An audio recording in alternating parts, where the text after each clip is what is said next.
Shalom sahabat RPKM yang diberkati oleh Tuhan, puji nama Tuhan. Saya sangat senang kembali menyapa Bapak Ibu saudara yang dikasih Tuhan dan juga para mahasiswa Sekolah Tinggi Teologi Kata Roh Indonesia Bekasi dan juga para alumninya. Kembali bersama-sama kita akan melanjutkan pembelajaran berhubungan dengan doktrin angelologi dan doktrin satanologi. Doktrin angelologi atau malaikat sudah selesai.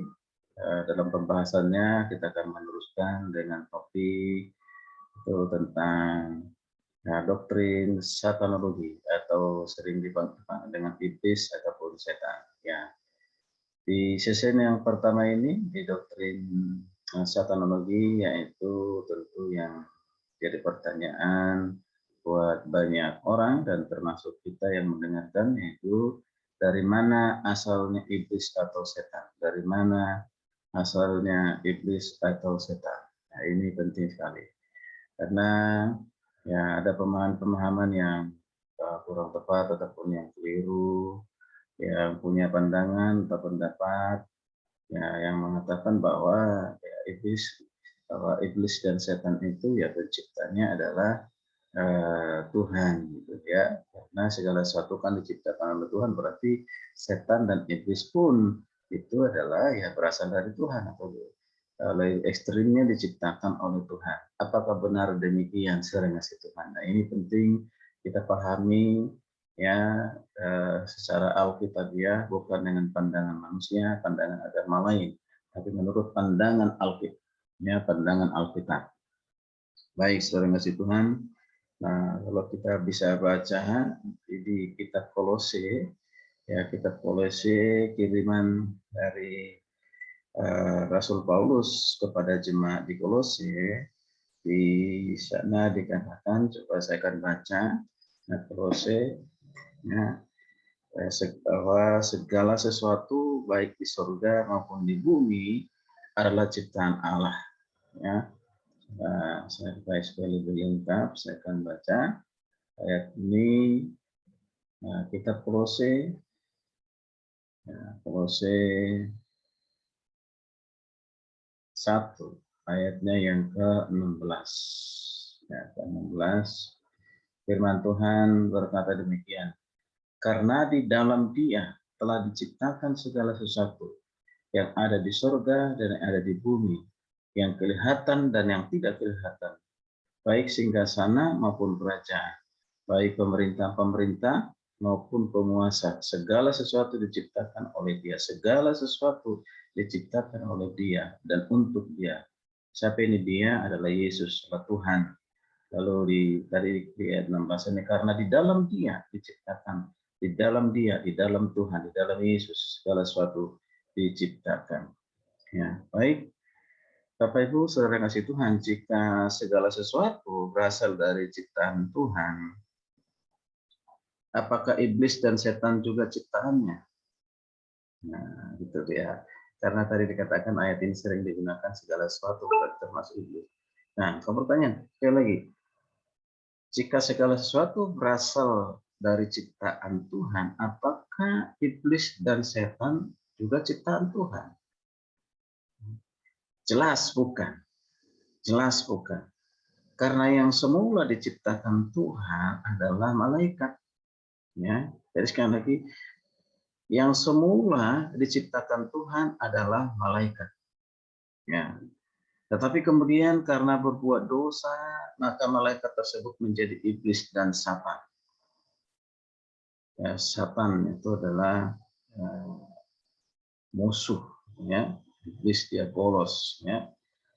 Nah, siapakah malaikat yang jatuh dan mengapa ia bisa jatuh? Nah ini, siapa itu malaikat yang jatuh dan mengapa ia bisa jatuh?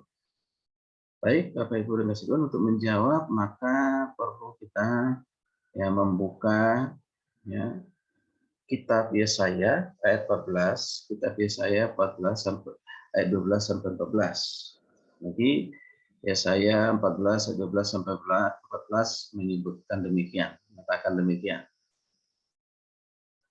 Wah, engkau sudah jatuh dari langit, Hai bintang timur, putra fajar, engkau sudah dipecahkan dan jatuh ke bumi. Hai yang mengalahkan bangsa-bangsa, engkau yang tadinya berkata dalam hatimu, aku hendak naik ke langit, aku hendak mendirikan tahtaku mengatasi bintang-bintang Tuhan. Dan aku hendak duduk di atas bukit pertemuan, jauh di sebelah utara. Aku hendak naik mengatasi ketinggian awan-awan, hendak menyamakan yang maha tinggi. Itulah pembacaan dari Nas kitab Yesaya 14, 12, 15. Nah, bagian ini kalau kita perhatikan, bagian ini menyatakan malaikat yang jatuh itu bernama bintang timur. Bintang timur, dan juga dikatakan putra fajar, atau dalam bahasa Latinnya disebut sebagai apa? Lucifer, ya, Lucifer. Ya, bagian Alkitab ini kita perhatikan menyebutkan juga sebab, ya. Jadi selain namanya sebab, juga sebab musabab jatuhnya malaikat Lucifer. Mari kita perhatikan minimal ada 3 penyebab Lucifer ataupun malaikat ini jatuhnya. Nah, yang pertama kita perhatikan di dalam ayat 13, 14. Ayat 13, 14, jika kita menyimak dengan memperhatikan dalam 2 ayat ini, yaitu ada bintang timur di situ, putra fajar, memakai kata di situ aku. Aku sebanyak 6 kali. Kata aku diulang-ulang, yaitu sebanyak 6 kali. Nah, ini kalau kita perhatikan di sini, ini luar biasa ya. 6 kali diulang-ulang. Nah, ini jelas terlihat bahwa malaikat Lucifer banyak apa? Nah, menonjolkan si akunya. Menonjolkan si akunya, berarti menonjolkan kesombongannya. Ya, menonjolkan kesombongannya. Itu yang pertama. Aku. 6 kali. Ya. Nah, makanya ini orang yang egois kalau ada terus-menerus menonjolkan aku, ya. Ya, ini kesombongan. Nah, itu yang pertama. Lalu yang kedua, mari kita perhatikan di dalam ayat 13. Di ayat 13 berbunyi demikian. Ya, aku hendak naik ke langit. Aku hendak mendirikan tahtaku mengatasi bintang-bintang Allah. Dan aku hendak duduk di atas bukit pertemuan, jauh di sebelah utara. Ia ingin lebih tinggi. Nah, kita perhatikan di sini. Ya, bahwa Lucifer atau putra fajar tadi ingin lebih tinggi, lebih dihormati, dan ingin supaya semua makhluk takluk dan menyembah dia. Nah, ini dia. Nah, sebagian kita perhatikan ayat ini hal yang luar biasa, saudara kasih Tuhan. Yang ingin meninggikan diri, ingin supaya makhluk takluk kepadanya, supaya menyembah kepadanya. Nah, mari kita perhatikan sebagai bukti yang lebih konkret dapat kita lihat dalam peristiwa Tuhan Yesus, ya, yang dicobai di padang gurun. Ya, ia berkata kepada Tuhan Yesus, katakan, semua ini akan kuberikan kepadamu jika engkau sujud menyembah aku. Nah, ini semua ini akan kuberikan kepadamu jika engkau sujud menyembah aku. Jadi di sini iblis rela memberikan kerajaan dan kemegahannya asal saja Tuhan Yesus mau menyembah dia. Biar iblis bagaimanapun hebatnya, saudara kasih Tuhan, bagaimanapun besar kuasanya, tetaplah ia sebagai makhluk ciptaan. Tetaplah ia sebagai makhluk ciptaan Tuhan dan tidak layak menerima penghormatan, penyembahan dari Tuhan Yesus bahkan dari manusia. Tidak. Ya. Nah, ini malaikat Lucifer ini itulah dosanya, ingin menyamai Allah, ingin menyembah Tuhan supaya maksudnya supaya ia disembah, ya, bahkan disembah oleh segala makhluk. Nah, ini dosanya. Lalu yang ketiga kita perhatikan, Ya, sebab penyebab yang ketiga, ya Lucifer jatuh di dalam dosa, yaitu kita perhatikan ini yang paling gawat. Ini paling gawat ya, adalah terdapat di ayat 14. Di ayat 14, yaitu apa? Mau menyamakan dirinya dengan Allah yang maha tinggi. Yaitu, sekali lagi, ia mau menyamakan dirinya dengan Allah yang maha tinggi. Dengan kata lain, iblis mau melengsarkan Tuhan dari tahtanya. Wow, bagaimana itu mungkin ya? Nah, ini tidak tahu diri ini, si Lucifer ini tidak sadar bahwa dia adalah ciptaan ya. Nah, coba perhatikan lagi. Di samping itu, ia juga, ya Lucifer ini juga berusaha mempengaruhi para malaikat lainnya. Untuk apa? Bersekongkol, melancarkan tindakan makar, kalau istilah sekarang. Untuk apa? Menurunkan Tuhan dari tahtanya. Bagaimana mungkin? Ini para malaikat ini yang mengikuti Lucifer ini juga ya.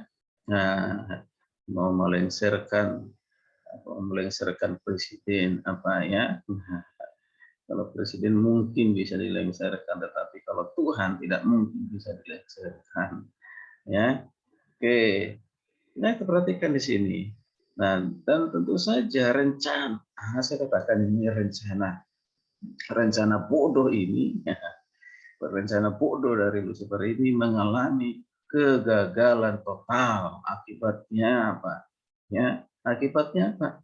Dia bersama-sama dengan antek-anteknya, pengikutnya, dilempar keluar dari surga.